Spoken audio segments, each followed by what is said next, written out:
politics is a dirty job that somebody is doing for us because we are not willing to do it. That's right. So someone like you who has such a major role in society as a Sadhguru, should you and others like you not take on the role of educating people to overcome the fears you mentioned? I mean, the fear of demography is even mathematically an absurd one. 80% of the population is Hindu. How can they be afraid of a small minority of a smaller minority? And what is the demographic calculation by which this number can overcome us? Should we not educate them to leave their fear behind and say, look, let bygones be bygones, as he said, put that baggage down. And it is Aharahatab Avana Pracharita Sunitaba Udhara Vani Hind Bodh Sikh Par Sikh Musalman Kristani. That's what our national anthem talks about. And we should sing it every time. Because that is India. That is the diversity of India. Why have we given that up? You mean to say why have we given up the stanza? Yeah. Is it okay that they eat beef? If they have a wrong choice of food, it's up to you. What's my problem? So anybody can eat. I've never associated myself with any political ideology at any time, not today. So what I see is, what we are today in many ways, we are products of history, we cannot completely eliminate it. The British history that you have extensively spoken about, written about, the thing about the British is they exploited you commercially. For them, you were just a resource. They had no other interest in you. They don't care which god you worship, whether you go to your temple or you don't go to your temple. Is it okay that they eat beef? Huh? I'm sorry? Is it okay that they eat beef? If they have a wrong choice of food, it's up to you. What's my problem? So anybody can eat beef is their choice. Is that what you're saying? Okay, of course. No, what I'm saying is… That goes against what a lot of people feel. I'll come to that. We can look at that later. This aspect. But when it comes to these religious invasions that happened, whatever the thought behind that thought you must surrender. You see, if I do something horrible to you today, 10 days later if we meet, at least I must show some regret or remorse in what I have done. When I'm proud of what I have done to you, this is not going to settle, all right? This is what you're expecting. When people are very proud of what they have done to you in the past, now you want it to settle, it's not going to settle. It is just… I'm saying it'll just be an academic debate. It is not going to be a social reality. I'm not interested in any debate unless it's a solution for the problems that we are in. So what's the solution? The solution is… the important thing is, you can do whatever you want, but you have no business to tell me what I should do, all right? And vice versa. Everywhere. I'm saying for anybody. Yes, yes. Essentially, this is this. Because people believe certain things, because everything that you have to ever know in the universe is written in one book, people are insecure about that because we know what's written. The question is not whether everybody is like that or not. We're just afraid one day book will play upon us. So one thing that you have to do is, first thing, whatever the past cruelties that have been done, many things, it's not a simple process. Right. See, people have forgotten what has happened in this Delhi, what has happened in one afternoon. One afternoon, 20,000 people were killed in one of these days, three centuries ago. People have not forgotten these things because they know what will happen to them. And what has happened in Kashmir, people have not forgotten. Maybe people try to act like it didn't happen, but it has happened. So, if the demographics don't change, you will see everything will settle down. The thing is, continuously people in a very strategic way trying to change the demographic dynamic. Now people are afraid because they know if the numbers increase, what will happen to them? So just don't do that one thing, you will see all problems will settle, believe me. Right. I know the communities very well. Right. At least you're positive and optimistic about it, but you do bring a lot of history into what people's fear today is, and that is a bit worrying. There is a Buddhist tale about two Buddhist monks walking down the road, and they come to a part which is lot of mud and water, and there's an old lady there, and she wants to cross. And one of the monks takes her on… takes her on his back and takes her across, and while he's taking her across, she kicks him and beats him and says, "You're hurting me, don't go this way," and curses him and shouts at him. Finally goes around, puts the other side and puts her down, and both the monks walk on. And after 2 hours,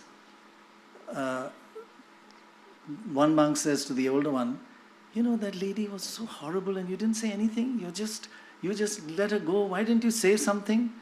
And he says, "You're still carrying that lady? I put her down 2 hours ago." Shouldn't you put down your history? That's what I said. Just put it down. I think that story is totally not relevant to me. No, of course not. Of course not. Not relevant to the situation either, because the story is not the situation is not about what happened. The situation is that there is no sense of remorse or regret about what happened. You want the lady to regret? Not the lady. See, that's a totally different… I think I have a better way of telling that story. That's a… You have a better way of telling most stories. No, that's not the point. That is a spiritually significant story, that's a different matter. Okay. This is a reality which we are living in, where people who firmly believe their way is the only way to go to heaven, all right? First of all, I'm not interested in going to your heaven, so leave me alone. But you keep on trying to change the demographics, there will be fear. If you think that is an empty fear, then you have to see what's happened. What is happening even now in certain parts of the world, you must see. It is not an empty fear. So I'm saying, whatever you believe, it's your faith. So you say… First of all, let me finish this. Sure. I feel, the moment you believe something, you are disabling yourself. Because belief essentially for me means you are not straight enough to admit you do not know. As far as I'm concerned, either I know something or I don't know something, that's all there is. Everything that you don't know, you believe, and you want me to believe the same thing? No. So this culture has never imposed anything on anybody because nobody believes anything. We are seekers. Seeker means what? You can be a genuine seeker only when you realize you do not know. Right. So, this is of a certain nature. Now in reaction, unfortunately, we also tending to become like that, which is a very sad thing, okay? But at the same time, a society is not made by… till now at least, maybe in future it might. Society is not made by spiritual wisdom. Unfortunately, it's made on the streets, how people react, how they fight, how they defend themselves, what they can preserve, what they cannot preserve. In this is how societies are made still. It's a crude way of doing things, but that is how it's made and that's how it is till now. But didn't you just say earlier that you've traveled around India recently and throughout your life, even as a young man, when you were on a motorbike, people live with each other in complete peace and harmony and without fear, without thinking of the history and without thinking of numbers. Even now it is true. And Sashi says that… I'm telling you, even now it is true, except those communities which are kind of little ghettoed, except in those places. Everywhere else, even now it is true in this India, just now 30 days I've driven across the country. Right. Even now it is true, every kind of people, every kind of community leaders came to me and spoke to me and I spoke to them, all this happens. Right. I'm saying, one thing is a whole lot of people, particularly, I'm sorry, political class is trying to exploit the differences, all right? I think you agree on that. I think I agree with Sadhguru. The thing is that when I say political class, I don't mean to say every political person is doing it. After all, politics is a dirty job that somebody is doing for us because we are not willing to do it. That's right. So someone like you who has such a major role in society as a Sadhguru, should you and others like you not take on the role of educating people to overcome the fears you mentioned? I mean, the fear of demography is even mathematically an absurd one. 80% of the population is Hindu. How can they be afraid of a small minority of a smaller minority? And what is the demographic calculation by which this number can overcome us? Should we not educate them to leave their fear behind and say, look, let bygones be bygones, as he said, put that baggage down. You referred to Nadir Shah's attack in Delhi, 1739. I've written about the British attack in Delhi, 1857. But if we can forget the British, let's forget Nadir Shah too. No, we can forget it. We just have to make sure it doesn't get repeated, that's all. I will tell you what's the fear. But you're not justifying hate. I am not justifying. I'm saying, that's fine. First and foremost thing is, whatever people have done historically, we don't have to hold it as a reality today. Correct. Only thing is, all communities should distance themselves from that historical events.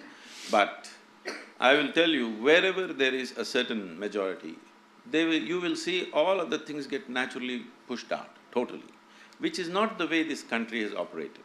I'm telling you, in Tamil Nadu, if I go to certain districts, without asking me, the state provides me security. I say, why? So, Sadhguru, you don't understand, certain communities are saying you are coming and you will convert them into something else which is not their way. So they put police around me. I say, what nonsense, in India, why do I need police around me, for me? They say, that's not the way it is. It happened in Tamil Nadu when I went to Kanyakumari. They put over 300 armed police around me. I said, what the hell is this? I've never asked for security in my life, in Tamil Nadu especially. But they put armed police in a program where there are about 12,000 people, I'm walking up and down the ramp and speaking. These armed men are walking up and down with me. No. Well, I'm going to do something which I've not done before, and please excuse me if I get it wrong. Can we just stand for a second? I'll tell you when. Because I'm going to… In school, we used to always sing the second stanza of the national anthem, which we no longer do. And if you ask me, that stanza means more than any other stanzas, and I don't know why we don't sing it. I'll try and remember it. You mean after the national anthem itself, what follows? It's part of the national anthem. Actually, the national anthem has many stanzas. We only do the first one. And we've given up this second, which we used to sing every time, the second stanza. And to me, when in this discussion, when we talk about building walls and communities and minorities, that stanza means a lot. And it is…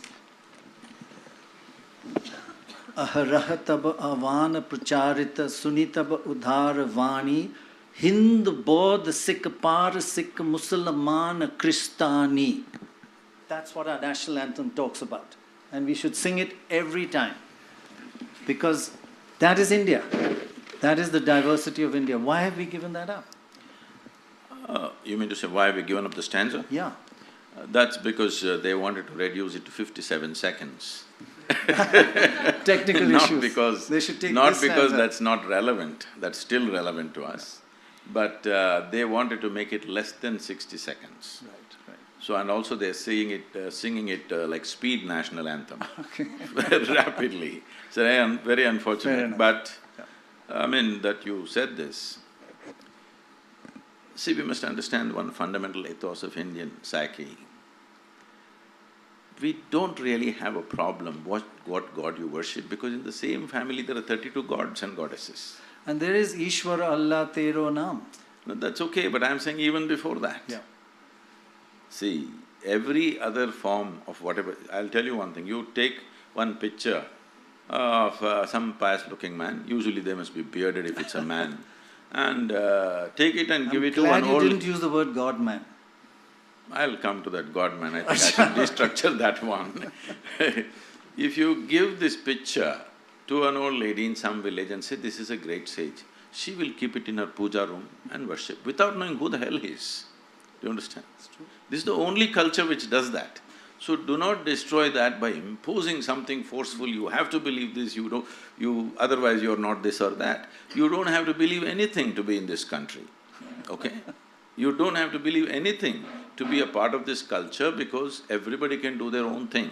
That is, we know the technology of God-making. For every one of us, we made our own God. There's something called as Ishta Devata, that you can create your own god or goddess. That's true. If you like the tree, you can make the tree into your god. If you like a rock, you can make rock into your god. This is a phenomena. This is the most wonderful thing, because this is a dimension of life which should never be organized. Because the moment it's organized, it becomes something else. So this we realized from ancient times, and we made it in such a way it can never be organized. There is a desperate attempt to organize it, but it's not working anyway. You cannot organize it, because to organize something you need one particular belief system. There is no particular belief system in this country.